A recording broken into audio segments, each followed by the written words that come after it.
हो सकता है कि प्रोबेबली जो है ना 1 से 2 चेंजेस हों।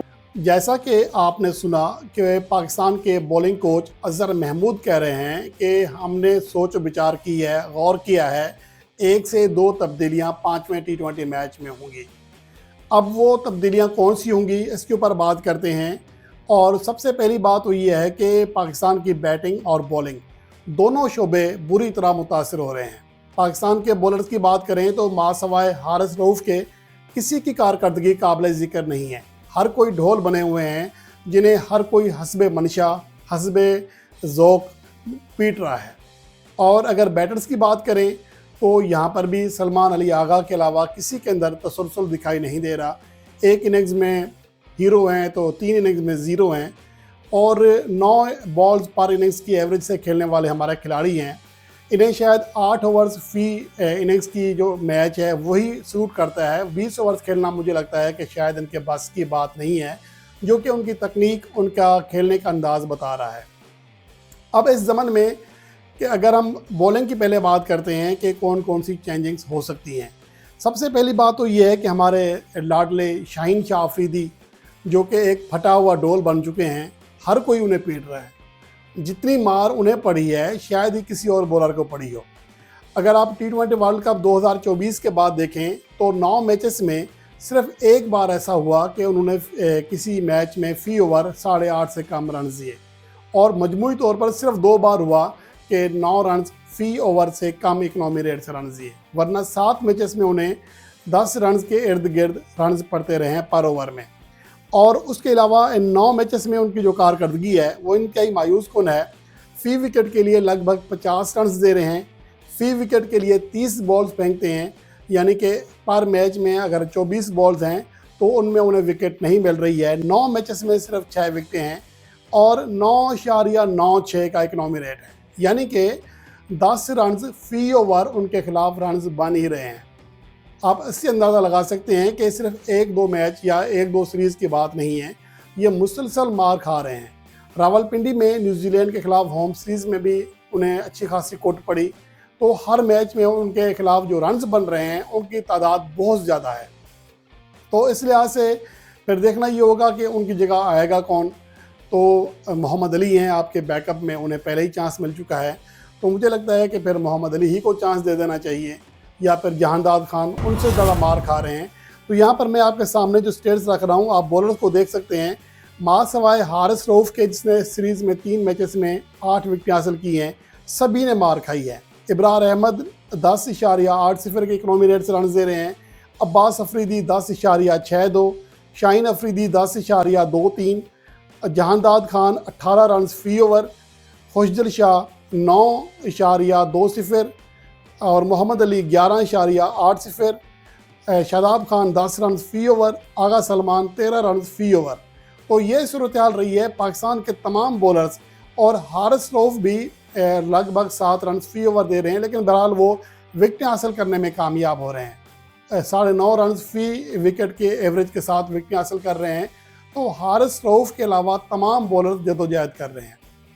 उसके बाद अगर बैटर्स की बात करें तो ऊपर से शुरू करें तो मोहम्मद हारिस, उनकी तकनीक के ऊपर हमेशा मैं कहता हूं कि वो 9 या 10 बॉल्स खेलने वाला प्लेयर है। इसके अलावा कोई ज़िंदगी में 1 से 2 बार अगर 20-25 बॉल की इनिंग्स खेल जाए तो अलग बात है, नहीं तो बहुत मुश्किल लग रहा है। उसने अपनी तकनीक के ऊपर काम ही नहीं किया।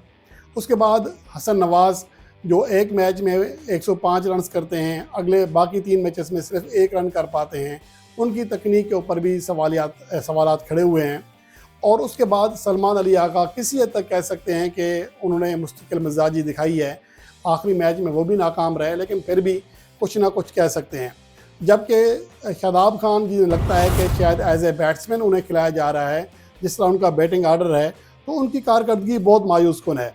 3 इनिंग्स खेले हैं, 30 रन किए हैं, एक में 26 रन किए, बाकी 2 इनिंग्स में 4 रन कर सके, 10 की एवरेज है, 125 उनका स्ट्राइक रेट है।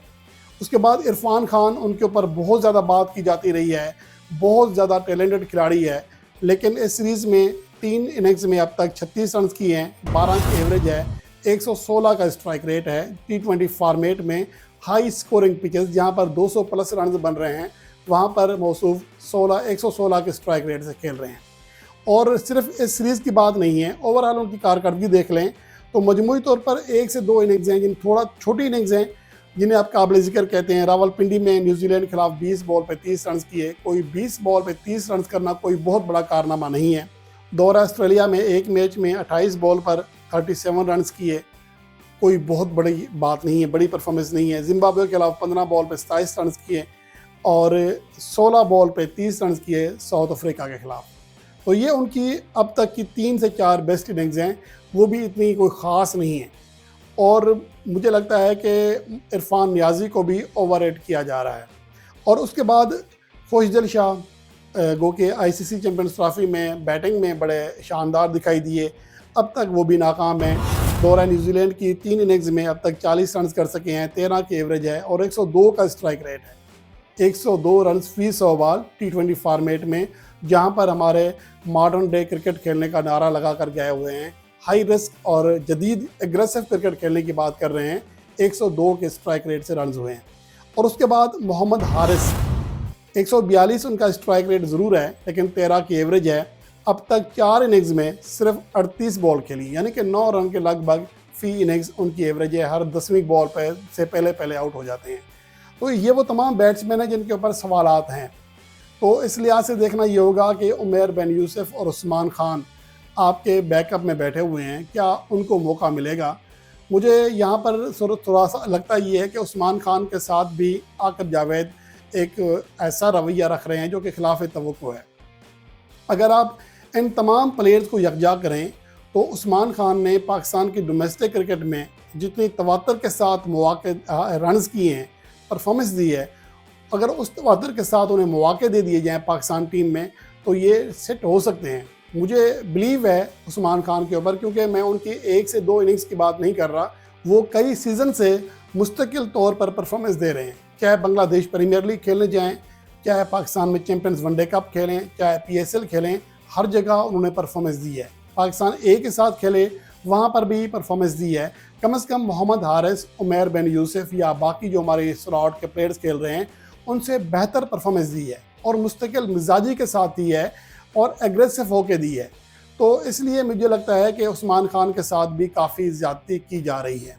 अब देखना यह है कि क्या उस्मान खान को आखिरी मैच में मौका मिलेगा, वरना उन्हें कभी साउथ अफ्रीका ले लिया जाता है, कभी न्यूजीलैंड घूम रहे होते हैं, कभी कहीं घूम रहे होते हैं। लगता है उन्हें सिर्फ टूर कराने के लिए साथ रखा हुआ है। हालांकि एक ऐसा बैट्समैन है जो कि आपकी डोमेस्टिक क्रिकेट का मुस्तकिल परफॉर्मर है, उसे मौका मिलना लाजमी था।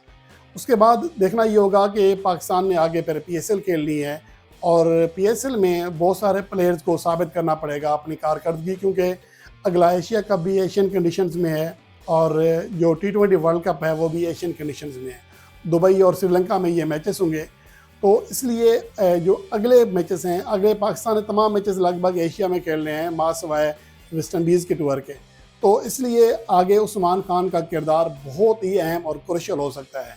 लेकिन मौजूदा टीम मैनेजमेंट लगता है ऐसा है कि उस्मान खान से उनकी कोई दुश्मनी बनी हुई है, उनको खिलाने के हक़ में नहीं है।